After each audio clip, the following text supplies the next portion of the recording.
Okay, today is the last day of the self-esteem challenge, so I'm super excited. We're going to be covering self-assertiveness. This is something that I truly have to practice at all the time because for some reason I have these patterns that pull me out of it, and identifying that it is what it is really helps. So I'm going to read a couple definitions from Nathaniel Bretton's book, The 6 Pillars of Self-Esteem, and what he says about self-assertiveness. So he says, the definition is a desire to assert who they are into the world, to speak and act from the innermost convictions and feelings. Now that in itself is super powerful. And so what does it mean? Well, let's talk about why would you want to do it? Why do you need to do it? The goal is to have appropriate forms of expression of who you are and how you fit in reality. And so we all have this feeling of being needed and wanted. And so when we get this urge that we need to kind of show up in a certain way in a certain group, it's kind of the intuition pointing out this might be the proper path. However, if you're unwilling to assert yourself in those situations, you're not going to be able to be on the receiving side of it. And that's extremely challenging because if you're battling anything with low self-esteem, and low self-worth, then you might not feel good enough to assert yourself, or who am I to do this? And so these are all thoughts from our past memories, from our past experiences, and some of them may not even be your beliefs. Some of them could be beliefs that you adopted from your family members, maybe your mom. I have one example where I knew a family, and there were so amazing. They had a very strong family bond, and what happened was that the mom was very insecure, just questioned everything she did. She was timid and afraid. She's very scared of a lot of things.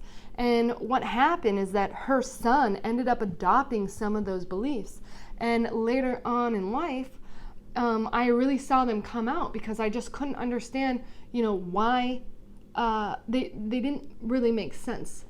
And that's something that I would encourage you to do is if you don't feel like you fit in, or you don't feel like there's enough, or you don't feel like, there's room for you, talk yourself through the entire story. Why is that the case?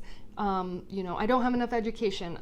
I don't really know how to cook. I'm not really a huge fan of this. These are just small ways that they can come up, and I'm just spinning them out because I think that self-assertiveness is one of the harder concepts to grasp because it's a very masculine energy. And it's kind of like you show up and you present yourself to the world and you say, take it or leave it, I'm here.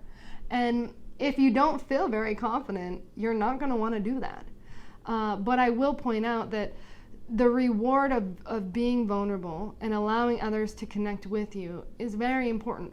I mean, there's no way that my tribe can find me if I don't kind of come out of the shadows and say, hey, this is what I'm into.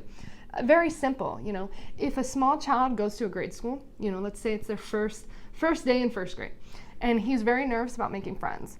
Well, I would tell him, go and talk about the things that you like the most.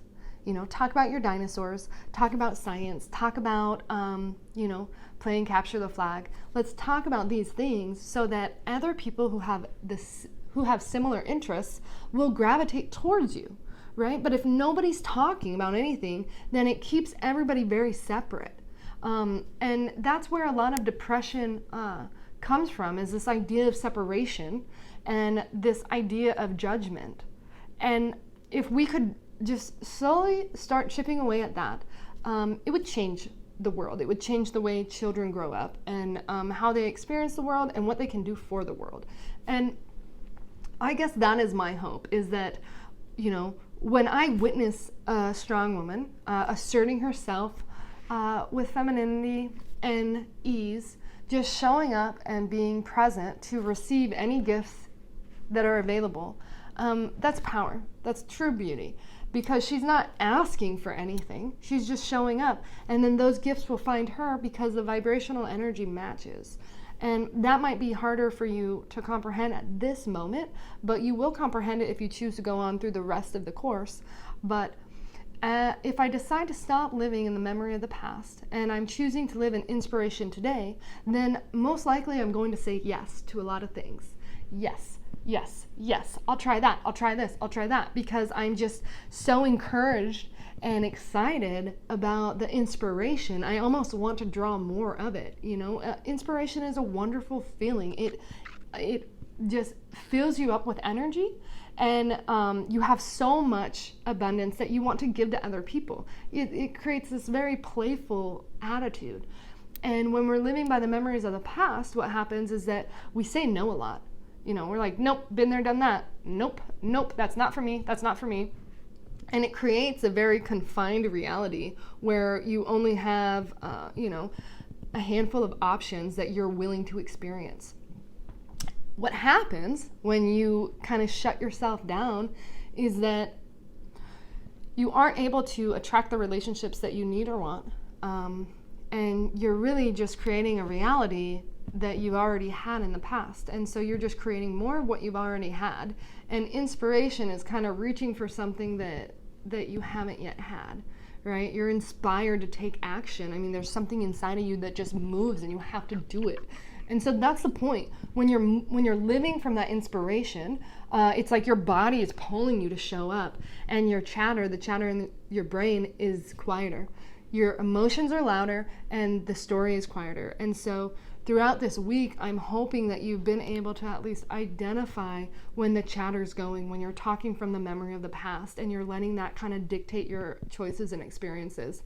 And then when you're living from inspiration, just what does that look like? And it might be very hard for you to define because you may not have had an option to live in that for very long. And so separating the two ideas makes it really possible for you to identify, okay, where am I living today? Am I living in the story of the past, or am I living in inspiration?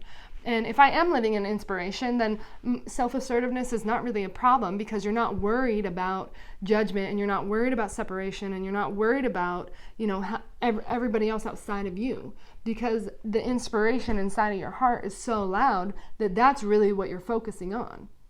And that kind of tunes you into your intuition and the direction of what's going to keep, what's in alignment with your spirit purpose and what you're wanting to do here. And so I know that this was a lot of information, and there's a lot of different sides of self-esteem. And so my hope is that you've realized that there's lots of facets that you can work on or identify and just evaluate. And the story we tell ourselves is very important. And so if we recognize that we're living our life in the past based on past memories and past thoughts and past beliefs and past feelings or past relationships, oh my goodness, perfect example. In my past job, I worked with a lot of clients one-on-one for long periods of time. And every now and then I would get people who would show up, and they would just be, oh my God, they would just hate their ex-wife or hate their ex-husband. And, I'm like, okay, how long are you guys divorced for? This must be a new experience for you. And it would baffle me how much people would say, they would be like 5 years, 10 years, 20 years ago. And they're just still living and stuck in those emotions. And so what happens is that it literally entangles their energy, and it makes it so that it's impossible for them to gravitate or have someone else gravitate towards them that could feel that. And if they do find someone else, it'll be in the exact same pattern of how their ex-wife was, because they're so focused on that story, and that story produces the emotions. And so if I could say anything, I would just say, what are you listening today? Are you listening to the story in your head, or are you listening to the inspiration of your feelings?